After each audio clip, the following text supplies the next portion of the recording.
Mən niyə fikir ayrılıqları dedim? Yəni bayram günlərində təbii bizim, yəni telekanallara baxmaq imkanı daha geniş olur adamda. İstər-istəməz bekar vaxt çox olur. Azərbaycan telekanalları istər dövlət, istər özəl Marqara keçid məntəqəsinin açılmasını, hansı ki bildiyimə görə 27-31 mart tarixləri arasında açıq olacaq və burada Suriyaya humanitar yardım göndəriləcək, yüklər göndəriləcək, amma razılıq isə hələ yanvarın 27-sində əldə olunub. O razılıq çərçivəsində, daha doğrusu Ermənistan Xarici İşlər Nazirinin müavini Van Kastanyan ilə Suriya Respublikasının Xarici İşlər və Diaspor Naziri Əsəd Həsən Əşşibani, yəni adlar təbii ki önəmli deyil, arasında keçirilmiş görüşdə əldə olunan razılıq nəticəsində Marqara açıldı, açılır, belə demək mümkünsə. Azərbaycan telekanalları onu xəyanət kimi qiymətləndirdilər. Bilmirəm siz nə dərəcədə baxdınız, baxmadınız. Eyni zamanda Türkiyə-Azərbaycan münasibətlərinə mənfi təsir edəcək gediş kimi, Türkiyənin gedişi kimi. İndi mən sizə bir sual verim. Həmən o dövlət kanalları nə qədər Azərbaycana bağlıdır? Azərbaycana çox bağlıdır, yoxsa Rusiyaya çox bağlıdır? Biz baxırıq ASTV-yə. ASTV, mən hesab edirəm ki, Putinin təbliğatı ilə məşğul olur, konkret. Düzdürmü? Heç bəlkə də İlham Əliyevin təbliğatına o qədər məşğul olmur. Bu Azərbaycan kanalları nə qədər Azərbaycanındır? Bu suala birinci cavab vermək lazımdır. Təbii ki, Rusiya istəyər ki, Azərbaycanla Türkiyə arasında münasibətlər pozulsun, münasibətlər pis olsun, Azərbaycanla Türkiyə arasında ixtilaflar baş versin, amma bunu İlham Əliyev istəyərmi? Yəni, dövləti idarə eləyən İlham Əliyevdir, hansısa o dövlət kanalları deyil, hansısa Rusiyanın az qala ayağını, qıçını, qolunu, nə bilim, hər tərəfini yalayan insanlar deyil. Özünü jurnalist deyib, güya ki jurnalistlər, özlərini fikir adamı deyib, özlərini siyasətçi kimi göstərib, Rusiyanın təbliğatını aparan adamlar təbii ki, Azərbaycanla Türkiyə arasında kiçik elementlərdə bir problem tapacaqlar. Mahir bəy, siz bilirsiniz ki, Türkiyə Ermənistanla səhrətləri nəyə görə bağlamışdı, açıq şəkildə demişdi. Azərbaycan torpaqlarını Azərbaycana qaytar. Təbii. Bu erməni Çapayoğlu da bizim torpağımız qalıbmı?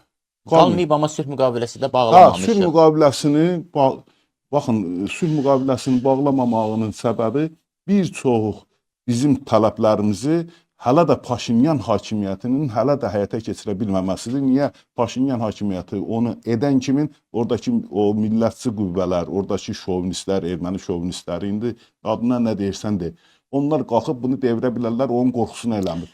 Amma açıqlamalarda bir çox ehyamlar vardı ki, onun verdiyi, vurduğu ehyamlar var ki, açıq şəkildə deyir ki, qardaş, mən konstitusiyamı da dəyişəcəyim. Amma bu konstitusiyamı dəyişilməyimi, siz deməyin ki, onun tələbi budur. Deməyin ki, biz tələb elədik, o dəyişdi. Biz onu əməl eləmirik. Niyə əməl eləmirik? Hələ də o müqavilənin bağlanmasını biz istəmirik. Niyə istəmirik? Görünür, beynəlxalq. Hələ istədiklərimizin hamısını almamışıq. Ermənilər belə təqdim edirlər ki, Azərbaycan bizdən hələ istədiklərinin hamısını almadığına görə sülh müqaviləsinin imzalanması perspektivinə belə laqeyd yanaşır, vaxt uzadır. Halbuki Ermənistanda bildiyimə görə Nikol Paşinyan həftə 8, mən 9 sosial şəbəkələrə çıxır və deyir ki, mən hazıram, gətirin, qoyun, harada istəyirsiniz, nə vaxt istəyirsiniz. Yoxsa konstitusiyanı dəyişdə, canlısınında. Yəni, Mahir bəy, biz indi söhbət, baxın, bu günləri Amerikaya gedən o Hakan Fidanla söhbətdə əsas məğzlərdən, əsas söhbətlərdən biri də, əsas belə deyək, mövzulardan biri də Azərbaycanla Ermənistan arasında bağlanacaq sülh müqaviləsidir. Yəni, bunu Amerika artıq bu işə qarışır. Yəqin ki, ermənilərə də başa salacaqlar ki, bala, sən bu cəmaatın o torpağını, ya Türkiyənin torpağını, ya Azərbaycanın torpağı özünün konstitusiyasına salıbsan, sən bunlardan nə istəyirsən, yaxşı?